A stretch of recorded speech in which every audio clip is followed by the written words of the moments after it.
My wife cheated and left me. When I told her she couldn't have my stuff, she laughed and said she didn't want any of it. But on moving day, when they realized what that meant once I had written the divorce papers, Parker thought quickly, "Get out of my house." My wife sneered provocatively. Beside her, her lover was dreamily looking around the house. "Wow. All this high-end furniture. How lovely. It's a house that fits me perfectly," she said. I felt the sting of those words and reminded my wife, "Just so you know, I'm taking all my personal things with me on moving day." "Okay then," my wife replied, looking at me as if she was about to burst out laughing. Of course. Of course. If your stuff was left behind, it would just remind me of the miserable days we've had so far." Apparently, she still didn't understand the true meaning of my words. I thought, just watch. Make sure you don't regret it later. My name is Kevin. I'm a 26-year-old interior coordinator.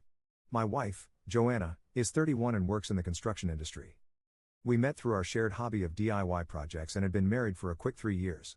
At first, we cared deeply for each other, but now I feel grateful we didn't have children. The reason is that Joanna has become too self-indulgent.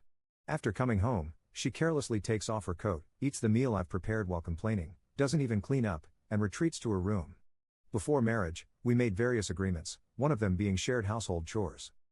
Joanna and I decided to split them equally, but now I'm taking on almost all of the housework.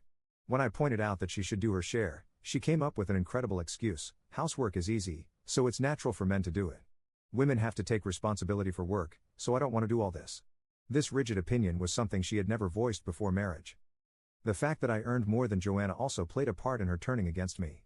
By the time I reached Joanna's age, I was planning to be independent and should be able to increase my income even more. Perhaps resenting that, Joanna contributed only the bare minimum of her earnings to the house without saving, spending her money however she liked. She was so reckless with money that I warned her repeatedly, but she stubbornly refused to change. My hard-earned money, how greedy could she be to still want more? Not content with just that, she exaggerated to her coworkers, painting me as an outrageous miser to win their sympathy. It was Joanna's apparent generosity with money and the perception of domestic unrest that attracted her affair partner, Liam. He's a 24-year-old temporary employee at Joanna's company. There are few young women at her workplace, and even though slightly older, she's still considered young, which likely made 31-year-old Joanna catch his eye. "Gosh, Joanna. If I had a beautiful wife like you, I'd take care of her forever," he'd said, making her quickly infatuated. I discovered Joanna's infidelity about 6 months ago, just when the affair had begun. One day, an unknown man called Joanna's mobile phone. When I searched for his name on social media, I found Liam. He posted things like, "Today's date with my future wife at a fancy restaurant. I'm so nervous since it's my first time," along with photos of himself unmistakably with Joanna. I saved all of them and also retrieved their exchanges from Joanna's phone. From the dates, conversations, and details about the places they visited, there was no doubt that she was cheating. When I found out about her infidelity, I felt neither anger nor sadness, only emptiness. I understood that getting lectured when coming home tired wasn't pleasant, but all those discussions were necessary for our future. Maybe it was harsh, but to have an affair just because you're fed up with family life after only 3 years? I sighed heavily. Certainly, I couldn't afford to be down and do nothing. I had been working hard, believing compromise was necessary between us, but I couldn't tolerate the cheating anymore. I decided to divorce her and started looking for a lawyer. A month later, on a Saturday, I brought Joanna and Liam together for a discussion. Naturally, they were shocked when I contacted Liam. They probably never expected me to find out. Yet Liam, thrilled about the marriage, didn't apologize or attempt to justify the affair. Instead, he cheerfully asked, "Kevin, are you really okay with this unprecedented compensation?" I calmly replied, "That's right. Joanna and I decided before marriage not to divide our assets." At that moment, Liam held hands with Joanna and celebrated. Yes, Joanna and I had agreed that in the event of a divorce, there would be no division of assets, and the compensation I would receive would be minimal. Since I was working, I didn't mind that part. But what made me furious was their complete lack of remorse for the adultery. How wonderful to live in such a stylish house filled with high-end brands. The appliances are the latest too. "It's just the perfect house for me," Liam said, causing a strange sensation to creep over me. As I handed over the divorce papers, I reconfirmed something with Joanna. Even during our marriage, there's no division of the things I bought. I'm taking all my personal belongings with me. You understand that, right? Seemingly not understanding, Joanna paused and then spoke. "It's obvious your plain clothes and bags wouldn't suit young Liam anyway. I have to buy him better things. If I leave your belongings here, they'll just be a reminder of the painful days we had together." It seemed she thought I was talking about clothing and other personal items, and it was easier to let her believe it than to start an argument. "Tomorrow, the movers will take everything, so be prepared," I said. But they were already ignoring me, too busy admiring the house's interior. The next morning, they came to see me off as if they were hurrying me to leave. Ignoring them, I waited for the moving company's arrival. Then, right on time, a large truck arrived. The workers energetically called out to me, "Thank you for choosing us today. We have another truck waiting nearby, so please don't worry." Liam, with a clouded expression, hesitated as he approached me. "Do you have that many personal belongings?" I held back a laugh and barely managed to answer, "The house itself belongs to Joanna, but all the appliances and furniture are mine." That's why I said there would be no division of property. Hearing that, Joanna rushed over to me, her face turning bright red. "All the furniture and appliances are mine." Part 2. My wife cheated and left me. When I told her she couldn't have my stuff, she laughed and said she didn't want any of it. But on moving day, when they realized what that meant. They had been in this house for 3 years. "Just take your stuff and get out quickly," Joanna demanded. I had reached my limit and finally burst out laughing. She truly didn't understand what no division of property meant. Just because she'd been living in the house for a few years, she thought it was hers? "You must be joking. Hey, you're not really planning to take everything, are you?" Joanna, perhaps panicked by my attitude, lowered her voice to check with me. Meanwhile, the movers continued steadily transporting the furniture. "Don't worry," I replied. "The only memories of living with you I'll leave behind."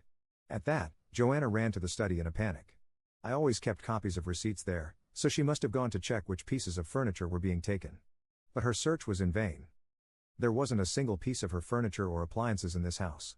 Joanna had inherited the house from her parents, who owned it as a rental property. Not wanting to spend on personal items, she had furnished it with second-hand furniture and appliances. When we got married, she disposed of all the furniture she had, so I bought everything. Naturally, as an interior coordinator, I chose luxurious, famous brand items and carefully arranged them for a visually pleasing atmosphere.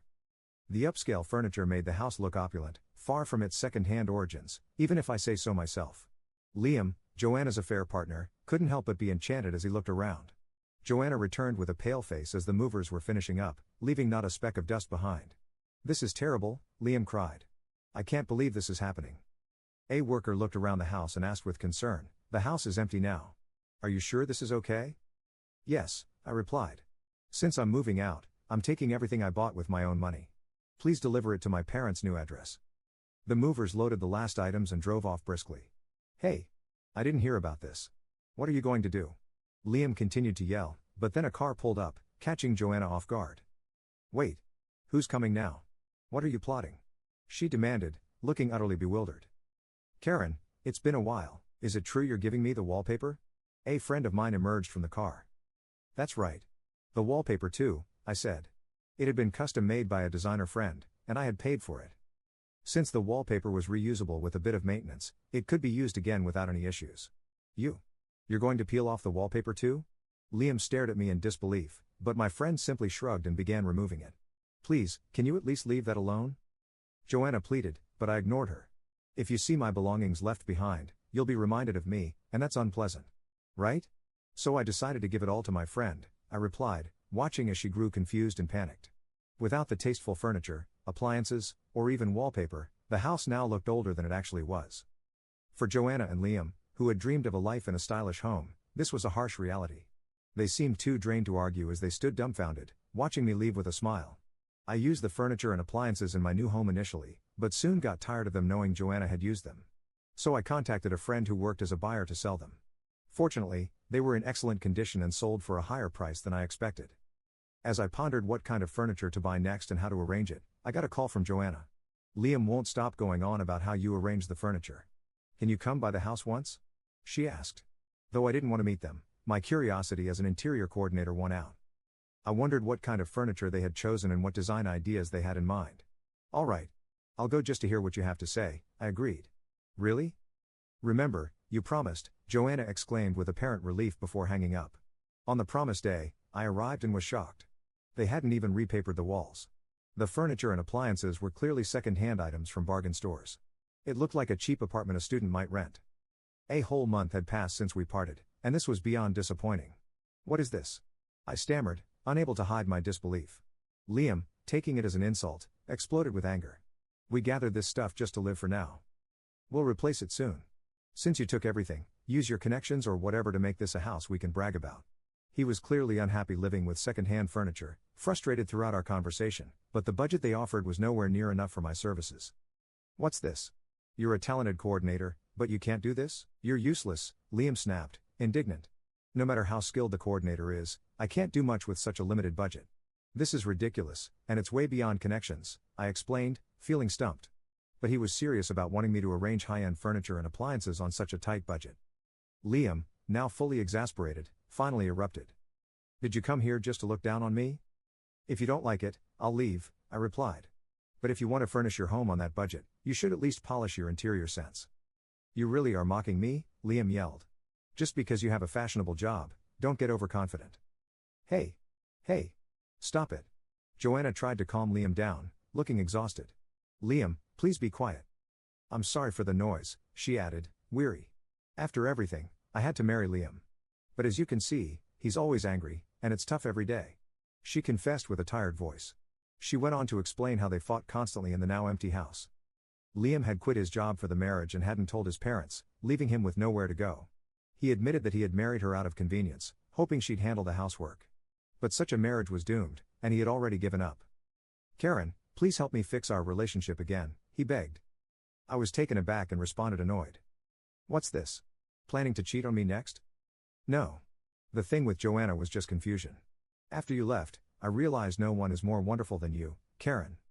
You're not serious, are you? I exclaimed. You're the one who told me to get out of this house. Right? I divorced you just like you wanted. You can't possibly expect me to change my mind now? Please, Karen, don't call me by my first name so casually. This rundown house is your chosen castle with your affair partner. You two should get along together, I said firmly. Ignoring Liam's pleas, I quickly left the house.